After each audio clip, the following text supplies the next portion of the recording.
നമ്മുടെ വൃക്കകൾക്ക് എന്തെങ്കിലും പ്രവർത്തന വൈകല്യം സംഭവിക്കുകയാണെങ്കിൽ അത് കുറച്ച് നേരത്തെ തിരിച്ചറിയാൻ സഹായിക്കുന്ന 10 പ്രധാനപ്പെട്ട ലക്ഷണങ്ങളാണ് ഞാൻ പറയുന്നത്.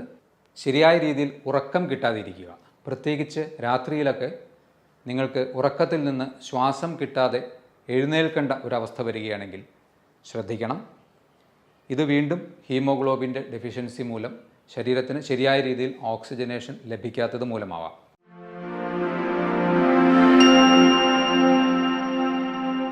ഹലോ ഫ്രണ്ട്സ്, നമ്മൾ ദിവസേന കഴിക്കുന്ന ഭക്ഷണം മായം കലർന്നത്, കുടിക്കുന്ന വെള്ളം പലപ്പോഴും മലിനം, ശ്വസിക്കുന്ന വായു മലിനം.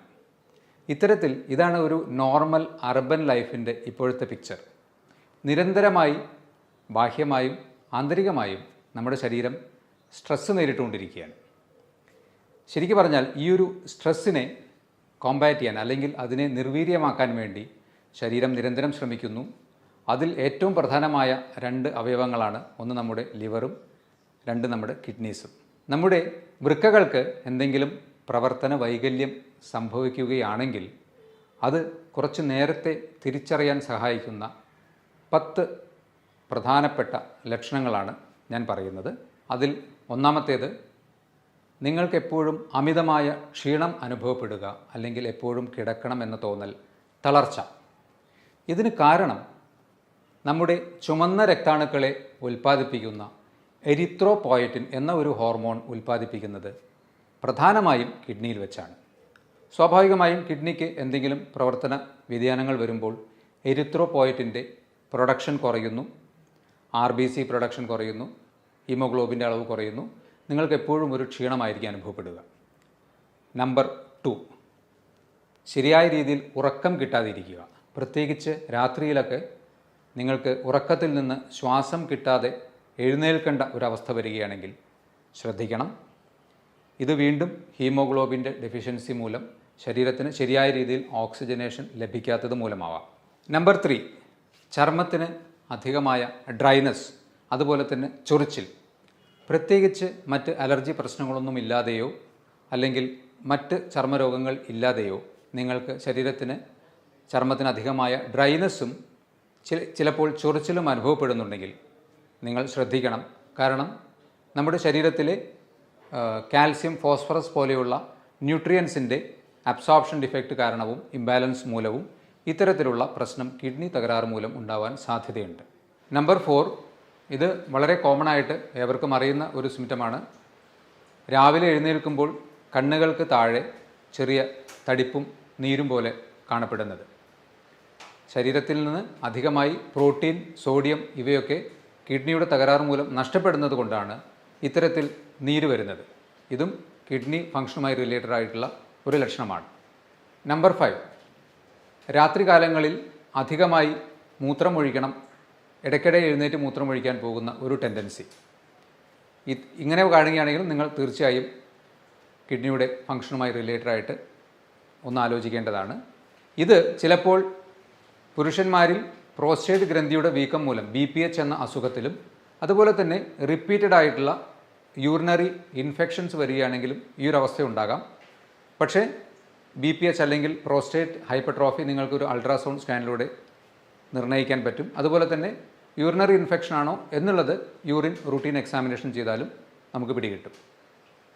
നമ്പർ 6, മൂത്രമൊഴിക്കുമ്പോൾ അധികമായി ക്ലോസറ്റിൽ പത പോലെ കാണപ്പെടുക. കൂടുതലായി പ്രോട്ടീൻ മൂത്രത്തിലൂടെ നഷ്ടപ്പെടുമ്പോൾ, നമ്മുടെ മുട്ടയുടെ പ്രോട്ടീനോട് സമാനമായ രീതിയിലുള്ള പ്രോട്ടീനാണ്, അത് മൂത്രത്തിലൂടെ അധികമായി നഷ്ടപ്പെടുമ്പോൾ ഇത്തരത്തിൽ പത കാണാൻ സാധ്യതയുണ്ട്. എന്നാൽ ഇവിടെയും നിങ്ങൾക്ക് 2-3 കാര്യങ്ങൾ ഇത് ശരിക്കും കിഡ്നിയുടെ തകരാറ് മൂലമാണോ എന്ന് തിരിച്ചറിയാൻ വേണ്ടി സഹായിക്കും. നിങ്ങൾ അമിതമായി എക്സസൈസ് ചെയ്യുകയാണെങ്കിലോ, അധികമായി പ്രോട്ടീൻ റിച്ച് ആയിട്ടുള്ള ഭക്ഷണം കഴിക്കുകയാണെങ്കിലോ, ചില മരുന്നുകളുടെ ഉപയോഗം മൂലമോ, പ്രത്യേകിച്ച് സ്റ്റിറോയിഡ് പോലെയുള്ള മരുന്നുകളുടെയൊക്കെ ഉപയോഗിക്കുന്ന അവസ്ഥയിലും ഇത്തരത്തിൽ മൂത്രത്തിൽ പത കാണാൻ സാധ്യതയുണ്ട്. അപ്പോൾ ഈ കാര്യങ്ങൾ കൂടി ഇവാലുവേറ്റ് ചെയ്തിട്ട് വേണം ഇത് ശരിക്കും കിഡ്നിയുടെ തകരാറാണോ എന്ന് ചിന്തിക്കുവാൻ വേണ്ടി.